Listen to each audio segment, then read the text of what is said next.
What this girl says about Halloween will shock you. Halloween has been sugar-coated. We think that it is all about dressing up, decorating the house, gathering and giving away candy, but this is all to cover up for what it actually is about.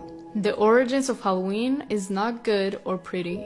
It is a celebration of the dead, and on this day there are many Satanists and witches doing rituals and calling on dead spirits to rise up and roam over the earth. They say that on this day, the gap between the living and the dead is the thinnest. But where did the costumes come from? Back when Halloween first started, people used to dress up as ghosts and demons, so that when the spirits came, they would match their energy and not look like a threat to them. Now you might think that dressing yourself or your kids up as a cowboy or a mermaid may not be so dangerous, but you are still participating into this demonic holiday.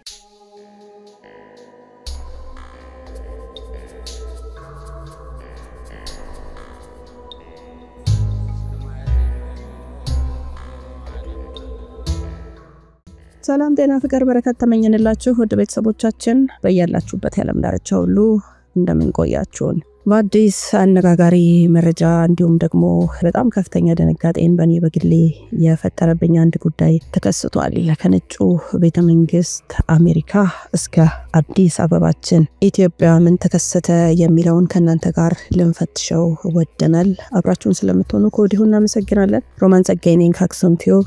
ላይክ ኮሜንት ሼር እያደረጋችሁ እንደተለመደው በከበረው ስጦታችሁ እስከ መጨረሻው አብራችሁን ዝለቁ።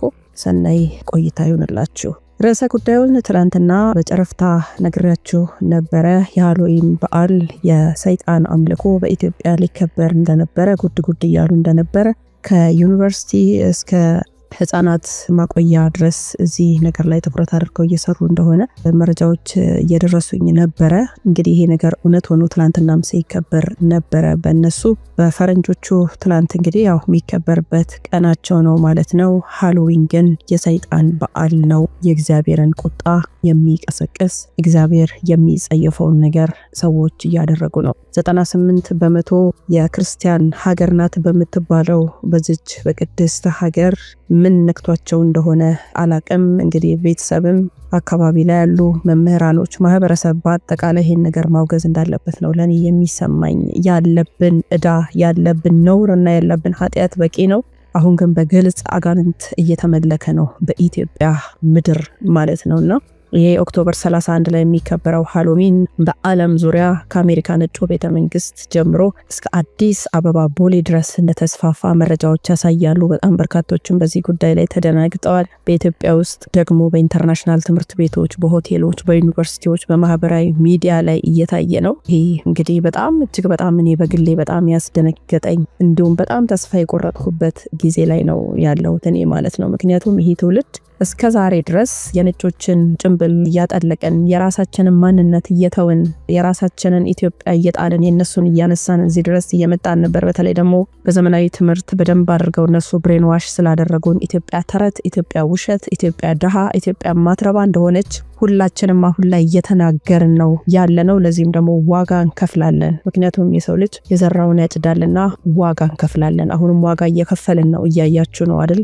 ወንድም በወንድሙ ላይ ተነስቶ የእምነት ተቋማት እየተቃጠሉ የሰው ልጅ እንደቀልድ እየታረደ ነው ያለው ማለት ነው። ያ እያንዳንዳችን የኃጢያታችንን ደሞዝ እየተቀበልን ነው። አሁንም ግን ከድጥ ወደ ማጡ ሆነናል ማለት ነውና ይሄ በዓል እንግዲህ ቅድመ ክርስትና ወይ ደግሞ ሴልቲክ የሳምሃይን በዓል የሙታን መንፈስ ወደ ሕያዋን ይመጣሉ ብለው የሚያምኑ በዚህ ሴንቸሪ በጣም የማይረባ የሰይጣን አምልኮ ላይ ተጥደው የሚውሉ ከነጩ ቤተ መንግስት እስከ ቢሊዮነሮቹ ኤለን መስክ እንዲሁም ደግሞ ሌሎችም የሚሳተፉበት በቤታቸው ሰፊ የሆነ ዝግጅት ተደርጎ ሴሌብሬት የሚያደርጉበት ነው። ክርስትና መካከለኛው ዘመን ቤተክርስቲያን የአረማውያንን በዓል ለመቀየር ኖቬምበር 1ን ኦል ሳንትስ ዴይ አድርጋ ነበር። ኦክቶበር 31 ደግሞ ኦል ሃሎዊን ኢቭ ተብሎ ቀረ ማለት ነው። ዛሬ በአሜሪካና አውሮፓ የ11 ቢሊዮን ዶላር ንግድ ሆኗል። የጋኒን አልባሳት፣ የሙታን ጭምብል፣ አንዳንድ ሌሎች ደግሞ ጣፋጭ ነገሮችን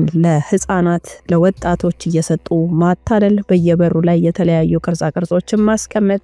ይሄ እንግዲህ ምዕራባውያንን ስናወግዝ በዚህም ብዙ ፕሮግራም ስንሰራ በዚህም ጉዳይ በጣም እንድንጸልይበት ስንናገር ነበር። ነገር ግን ዛሬ ላይ ኢትዮጵያ ድረስ ጎትተው አምጥተውታል ማለት ነው። ይሄ ትውልድ ምን ያህል ነው እንግዲህ ማንነቱን ያጣው? የመስዋዕትነት ነፍስ መጥፋት በነገራችን ላይ አለበት። በጣም ብዙ ጊዜ ሃሎዊን ሲከበር የኢትዮጵያ አሁን እንደዚህ በግልጽ ቢታይም የዛሬ ዓመትም ነበረ ሳሳ ባለ መልኩ አሁን እንደዚህ ሳይስፋፋ ማለት ነው። በሌሎች ዓለማት ላይ ግን በጣም በርካታ ሰዎች ይሞታሉ በነገራችን ላይ በሃሎዊን ቀን ማለት ነው። ያንን ደግሞ እነሱ እንደ መስዋዕት እንደ ክብር ነው የሚያዩት ማለት ነው። ስለዚህ በዓለም በአሜሪካ በሃሎዊን ምክንያት የሚፈጸሙ በጣም ብዙ ወንጀሎች አሉ። አደንዛዥ እጾች አሉ። የመንፈሳዊ ቀውሶች በከፍተኛ ሁኔታ ነው የሚጨምረው በዚህ ቀን ማለት ነው። ከአጋንንት ጋር ግንኙነት ማድረግ ማለት ምን ያህል ዋጋ እንደሚያስከፍል እኮ ያየን ነው። ዓለማችን ምን አይነት ነገር ላይ እንዳለች ማየት ይቻላል። ኦክቶበር 31 የሚከበረው ሃሎዊን እንግዲህ ከአሜሪካ ነጩ ቤተ መንግስት ጀምሮ ቅድስት እስከተባለችው ሀገር አዲስ አበባ ቦሌ ድረስ ተስፋፍቶ መጥቷል። ከላይ እንዳልኳቸው በኢትዮጵያ ውስጥ በኢንተርናሽናል ትምህርት ቤቶች ተከብሯል። በሆቴሎች በዩኒቨርሲቲዎች በማህበራዊ ሚዲያ ላይ እየታዩ ነው ያሉት ማለት ነውና ከላይ እንዳልኳችሁ ነው ሃሎዊን የተጀመረው በሴልቲክ ህዝቦች ነው። የሙታን መንፈስ ወደ ህያዋን ይመጣሉ ብለው በሚያምኑ ማለት ነውና ስለዚህ እንግዲህ ኢትዮጵያችንም እዚህ ደርሳለች ማለት ነው። መጀመሪያ መንገለውን ወንድማችንን የምናራቆተውን የራሳችንን ዜጋ የምንሰራውን ኃጢአት መጀመሪያ ከሱ በራቀን ነበር። በአዲስ አበባ ቦሌ በፒያሳ በሳሪስ በተለያዩ ቦታዎች ላይ ድግስ እና የጋኒን አልባሳት ታይተዋል። በሆቴል በተለያዩ ቦታዎች ይሄ ነገር ሲደረግ ታይቷል። ብዙ መረጃዎች ናቸው የደረሱኝ። በአዲስ አበባ ዩኒቨርሲቲ እንዲሁም በጅማ ዩኒቨርሲቲ እንዲሁም በማህበራዊ ሚዲያዎች ላይ በየቲክቶክ በየኢንስታግራሙ ላይ ቪዲዮዎች ሲሰራጩ ነበር። ሃሎዊን ግን የሰይጣን በዓል ነው። ቤተክርስቲያናት የእምነት ተቋማት ልታወግዙ ይገባል። አሁን እኛ ያለንበት እሳት ይበቃናል። ነጩ ቤተ መንግስትም እነ ባይደን በተለይ በዚህ ዓመት በከፍተኛ ሁኔታ ድግስ አዘጋጅተዋል። ከነ ልጆቻቸው ተሰብስበው እነ ኤለን መስክ በቤታቸው የዚህን የጋኒን ድግስና የሙታን ጭምብል አዘጋጅተዋል። እነ ቢል ጌትስ በሲያትል የሃሎዊን ድግስ አዘጋጅተዋል። እነ ኦፕራ ዊንፍሪ የዚህን የዲያብሎስን ድግስ አዘጋጅታለች።